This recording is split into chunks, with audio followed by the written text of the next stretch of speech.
मेरे लाडले सभी प्यारे बच्चों, मेरे बहनों और भाइयों, सभी पुण्य आत्माएं, बुजुर्गों और माताओं,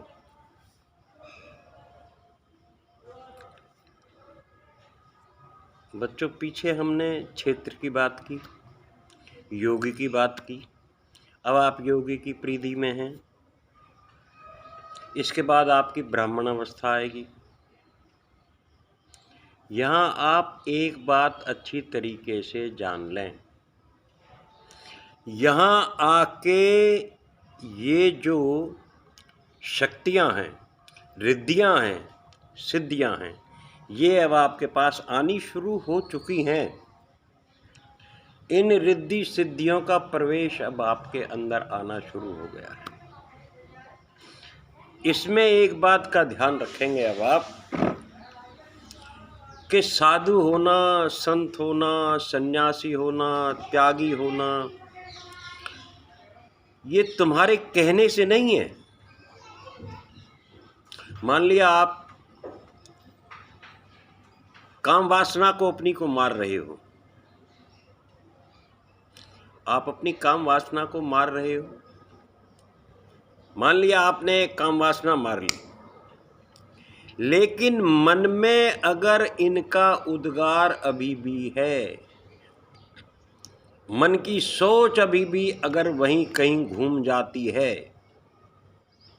तो वासना मरी नहीं। आपने हठ योग अप्लाई कर लिया, आप हठी योगी हो गए। आप हठ योग से अपने आप को रोक रहे हैं। आत्मिक शक्ति आप में अभी नहीं आई। इसीलिए कहते हैं कि साधु होना, संत होना, सन्यासी होना, मरना है। साधु होना, मरना एक ही बात है, क्योंकि मृत्यु दो तरह की होती है। एक मृत्यु तो वो है आपकी जो अजर है, अमर है, अविनाशी है। एक मृत्यु है आपके शरीरों की। अगर आप भौत की दुनिया में बैठे हैं, भौत की दुनिया का ही ख्वाब देख रहे हैं अभी तक, तो आप बार बार मरते हैं और बार बार जीते हैं। और अगर आपकी आत्मिक यात्रा अब पूरी तरीके से, अच्छी तरीके से चल रही है, तो आपकी मृत्यु कभी नहीं होगी। क्योंकि आपने एक ही बार जन्म लिया है, जब आप उस परमात्मा से अलग हुए थे, और एक ही बार आपकी मृत्यु होगी जब आप उस परम से संयुक्त हो जाएंगे, जब उस परमात्मा को पालेंगे। वो आपकी मृत्यु होगी असल। ये मृत्यु जिसके लिए हम रोते हैं, पीटते हैं, ये मृत्यु नहीं है। क्योंकि ये जो है ना, ये आपकी भौतिक, आपकी देह की जो है ना भौतिक अवस्था है, जो समाप्त होती रहती है। मरना और जीना ये प्रकृति का स्वभाव है, इस देह का धर्म है ये, कि मिटती है और बनती है, मिटती है और बनती है। तो आप इस बात को अपने दिमाग से निकाल दें, और ये भी दिमाग में रख लें कि इस अवस्था में आके आप एक ऐसे चौराहे पे खड़े हो जाते हैं कि मैं इधर जाऊं, परिवार को देखूं, या क्या करूं। यहां आप आके विचलित हो जाते हैं। एक ओर परिवार भयो, दूजी ओर जगतार, इन दोऊ के बीच बहे जीवा जीवन की धार। मन नैया बुद्धि खेवट चित्त भयो पतवार। न समझो दासा डूब गयो, जो समझो सोई पार। ये शब्द, ये चीजें आपके दिमाग में आएंगी कि अब मैं क्या करूं। यहां आके योगी भी दोबारा घूम सकता है, क्योंकि अभी परिधि से बाहर नहीं हुआ।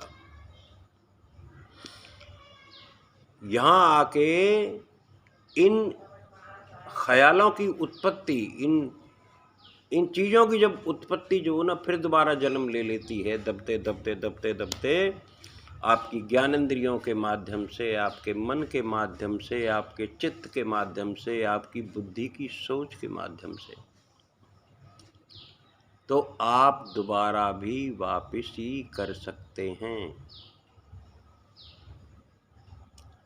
यहाँ ऐसे विचार आने चाहिए, जब तक आसन पात को न जीव को स्वाद सताए,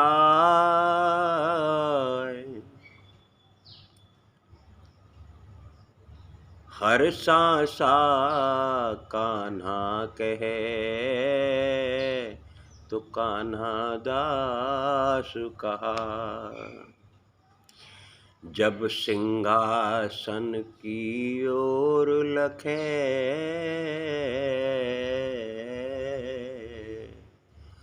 और स्वाद को मन ललचाए, तो यहाँ आप आके देखेंगे तो दासा सांची जानियो, अब शाम दियो बिसराय। यहाँ आके ध्यान रखना मेरे बच्चों, मेरे भाइयों, ये भजन है, भजन की क्रिया है, आपका जप है, आपका तप है। यहाँ आके बहुत सचेत रहना, यहाँ से वापसी ना कर देना, वरना घर की यादें सतानी शुरू करेंगी बहुत जोर शोर से। माँ का याद, माँ का प्रेम याद आएगा, घरवाली के बनाए हुए परांठे याद आएंगे, जो आपने जो कुछ किया है ना वो याद आएंगे, और यहाँ जीव जो ना वो बहक जाता है। इसलिए इस बहकने से तुम्हें बचना है। यहाँ से अगर बच गए तो काल को अपने अधिपत्य में ले लोगे, काल आपके नीचे रह जाएगा। काल भी वही और उतना ही करेगा जितना आप कहोगे। आज के लिए इतना ही, कल फिर मिलेंगे। भारत माता की जय। जय हिंद, जय हिंद की सेना। राधे राधे।